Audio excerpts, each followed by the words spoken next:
मां सरस्वती के चित्र पर माल्यार्पण और दीप प्रज्वलन कर कार्यक्रम का शुभारंभ करें।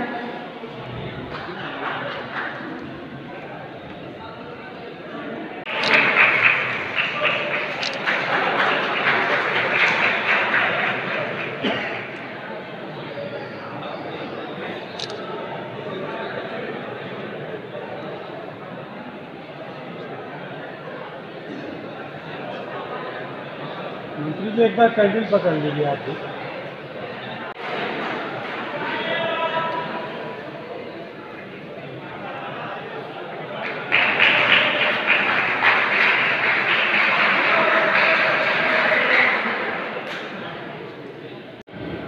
वाराणसी के सांसद देश के प्रधानमंत्री माननीय मोदी जी का यह प्रयास है कि हमारा देश विश्व गुरु था, उन्हें विश्व गुरु बनना चाहिए।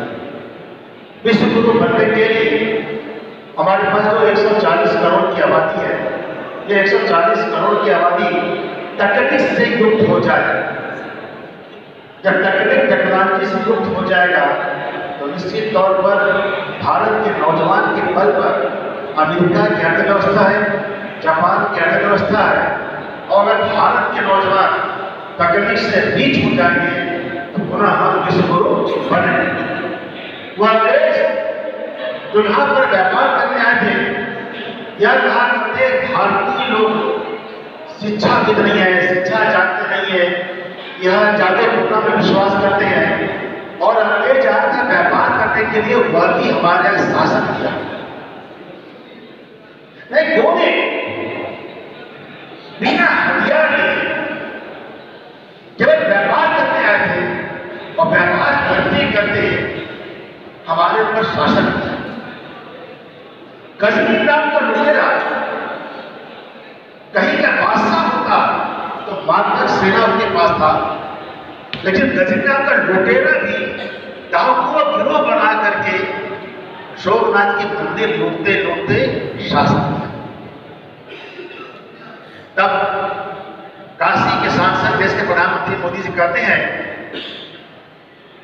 कि हम भारत को पूरा विश्व गुरु बनाएंगे, और नौजवानों के बल पर, नौजवानों के बल पर अर्थव्यवस्था में 14 में भारत का जो 11वें पावदान पर था, हमने इंग्लैंड को पछाड़ते हुए 5वें पावदान पर पहुंच गया।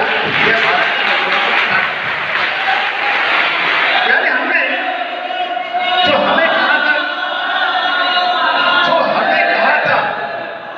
कहा था कि भारतीय शिक्षित नहीं है, व्यापार में जाते हैं, और आज अर्थव्यवस्था में हमने उसको पछाड़ा। किसके बल पर? नौजवानों के बल पर। भाइयों, मेरा आपसे आग्रह है, अपने संस्कृति के कारण से भारत विश्व गुरु था। संस्कृति क्या है? उसके पहले जब गुरु होना चाहते हैं, संस्कृत अगर देश की राष्ट्रभाषा होती तो हम विश्व गुरु कब का बन रहे होते। यानी कि आप जानते हैं कि हमारा देश कई अलग अलग था रियासतों में, काशी का रियासत, जौनपुर का रियासत, तो अलग अलग रियासत में तो जनता यह मान लेती थी कि रियासत ही हमारा राष्ट्र है।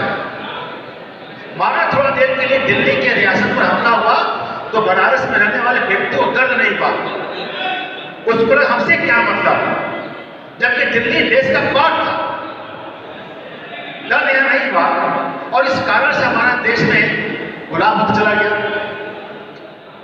उसके बाद क्या होता, कहानी आगे बढ़ता है।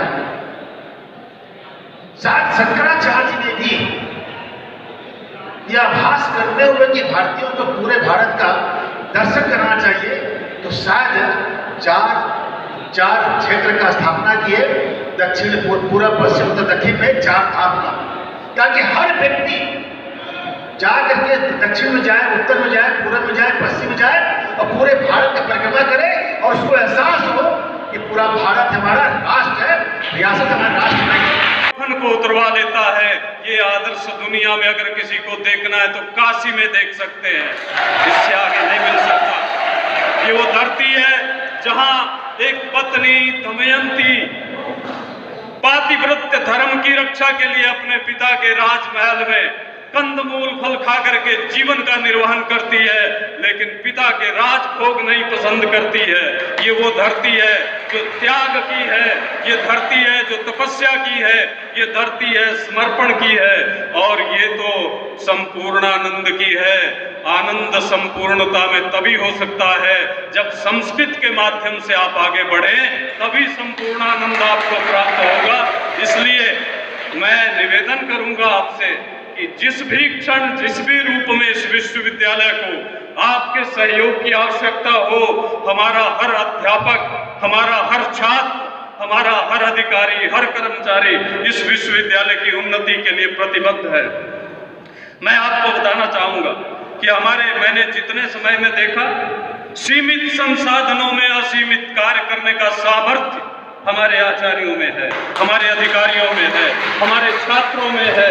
केवल हमें थोड़ा सा प्रबल कर दीजिए, आर्थिक दृष्टि से संपन्न कर दीजिए, दुनिया की सबसे ऊंची ध्वजा हमारे विश्वविद्यालय की होगी, इसका हम वचन देते हैं। मैं इन्हीं सब गोपाल शुक्ला साहित्य विभाग, नीरज कुमार गोस्वामी तमिल व्याकरण, खुशहाल पांडे गद्य व्याकरण,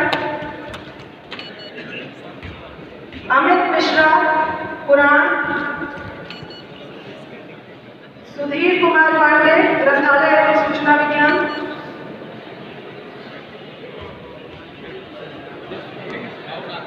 प्रत्युष त्रिपाठी ग्रंथालय एवं सूचना विज्ञान, मनीष दीक्षित वेद विभाग,